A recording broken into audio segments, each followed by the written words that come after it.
What's going on, everybody? It's your boy QuestX. Good morning out there to everybody. It's about 7:18 my time in the morning. I am a notorious morning bird. Ever since my days of working a regular 9 to 5, I've always been the type of person who is up and ready to go. I like to usually do my run in the morning while people use coffee to wake them up. Working out in the morning is probably one of the best things you could ever do. It's a lot healthier for you than just relying on a stimulant. I advise people to kind of use that to get the juices flowing, get your the blood flow to your brain working, and it's a good way to start the day. So let's talk about the understanding of oneself and why that is a threat to white supremacy.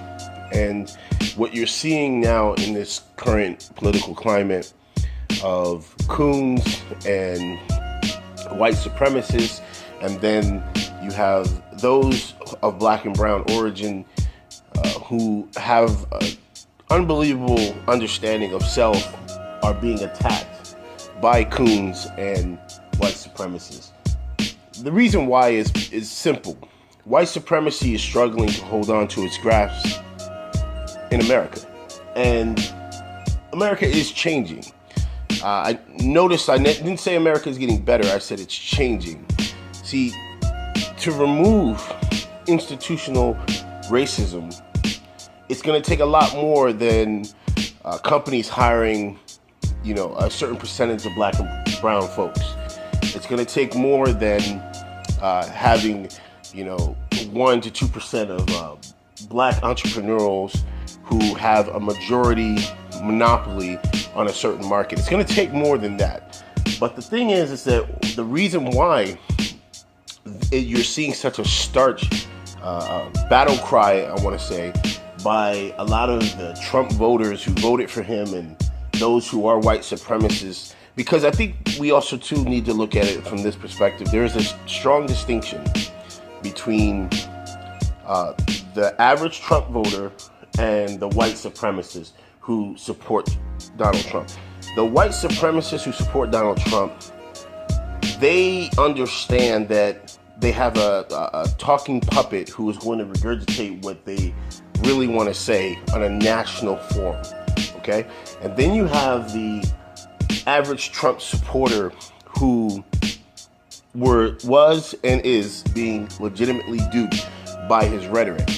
See, they believe, the average Trump supporter believes that when he gets on stage and he talks about draining the swamp and bringing back blue-collar jobs, and he's talking about, helping people with their taxes, middle class and the lower class with their taxes, he says the right things that need to be said to appease or to gain the attention of the average Trump supporter.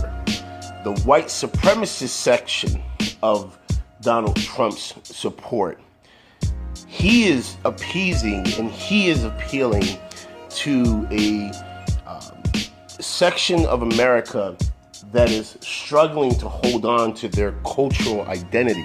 Their cultural identity. See, people got to understand, these people, their cultural identity is rooted in hate, and without it, they don't have any clue of what to do next.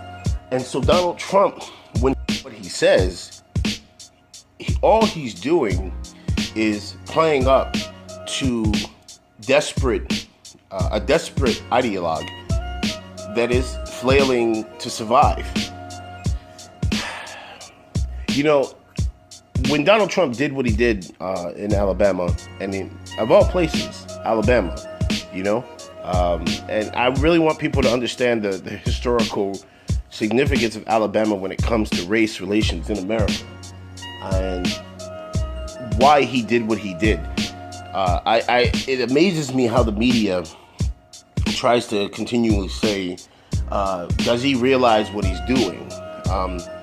And I'll get into the media. I mean, everybody pretty much knows my position on the media and the part that they play in flailing the flames of racism and racist rhetoric and undertones. Now, I think, in the 90s, the media was very subtle with it.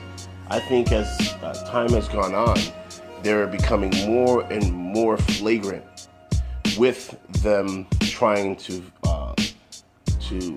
spread racism and racist rhetoric. It's now become what is the most eye-catching racist headline that we can put out there to grab clicks, to get people their butts in the couches, sit down and watch us for 6, 8, sometimes 12 hours a day. I think a lot of people don't understand that either. Until we start going after corporate media all as a whole, this racist propaganda that some of these corporate media outlets try to say that they're against, if you're so much against it, you don't give it airtime. If you're so against a particular person and a particular person's position or views, you don't give them advertisement. Even by bringing up their ideology, you're giving them clicks and hits, and you're giving them attention. So how can I believe you when you say, well, I'm a right-wing media outlet, or I'm a left-wing media outlet, when really, if you just listen and you take about 15 minutes and you dissect what they're telling you, it's the exact same thing as the rest of the media outlets. It's just trying to butter it up, wrap it up in nice wrapping paper so that you don't see what's on the inside.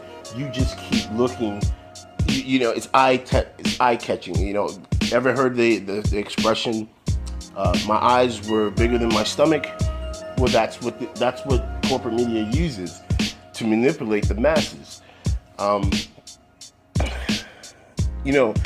One of the things of what I was talking about when referencing why black people, brown people, I'm so proud of the fact that there are so many of us now who are coming out and refusing to punch that clock from 9 to 5. Now, listen, one of the people who has inspired me, he is here on YouTube.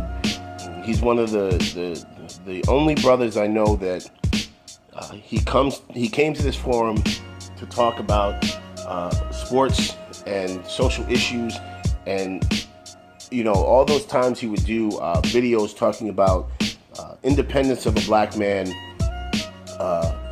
and the importance of the black dollar, the importance of having your own. And when you have your own, you get a sense of freedom that when you look back on when you didn't have your own and you worked for someone else, you truly do see the doors open up completely different. Now, I'm quite new to the black experience of being my own boss. And, this has only happened within this year, within a short span of a few months, actually. I worked for a company that dealt with a lot of money, and I was a typical punch in the clock kind of guy. And, there's so much that opens up when you have a sense of self, when you have that awakening, when that, even before I was, working for myself and I started my own thing, I thought I had such a broad understanding about how this world works and what I can do to navigate through it, starting a family, owning a home, and doing for myself. I thought I had an understanding of how it works, but there's something so liberating when you have something that has your name on it and that you started and that is actually doing well. Now, again, I'm not going to sit there and say that I'm where I want to be yet, because I'm only, literally, guys, I am less than half a year in. But my particular profession, it's a hit or miss profession. You can make money for 6 months and then not make money for the latter half of the year. So you're looking at, you could make a year's salary in a few months But then the rest of the year is nothing but you hitting the ground, hitting the pavement, networking, doing what you need to do to bring in clientele. I did that for many years, punching the clock, and I never had a sense of freedom that I have now. And it's more of that freedom is rooted in a sense of pride. I have a sense of pride now that when I wake up every day and I'm on the phones or I'm on my laptop and I'm conducting business, that I don't think I would have ever discovered working, punching the clock, working for white America. Because let me tell you something, white America has the game cornered at using black talent and cultivating black talent, but not rewarding black talent for its talent. And it's so true. You guys have to understand. I know plenty of black and brown people that I worked with, and they're still working for the company that I worked for.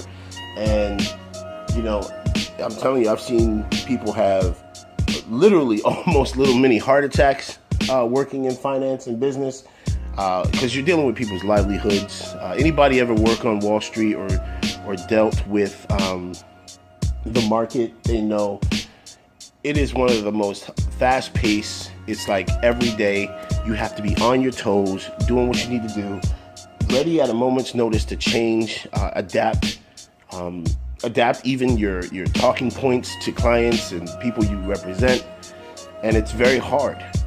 So, you know, one of the things that I said that about, you know, I'm not going to go on too much longer, but what I want to say is that the reason why we're having these issues that we're having right now, and that, you know, guys like the brothers like Colin Kaepernick that are so inspirational to me and should be inspirational to you, they decided that they no longer wanted to be slaves.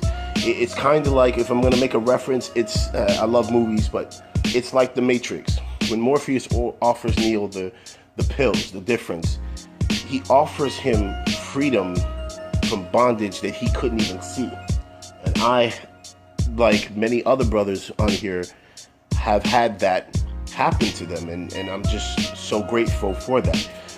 Oh yeah, and the brother I was going to mention that has taught me so much on here on YouTube is Boyce Watkins. I suggest anybody, please subscribe to the Dr. Boyce Watkins. He understands the importance of black liberation in the financial world. It's your boy Quest X. I am out. Good morning to everybody out there. Have a good day.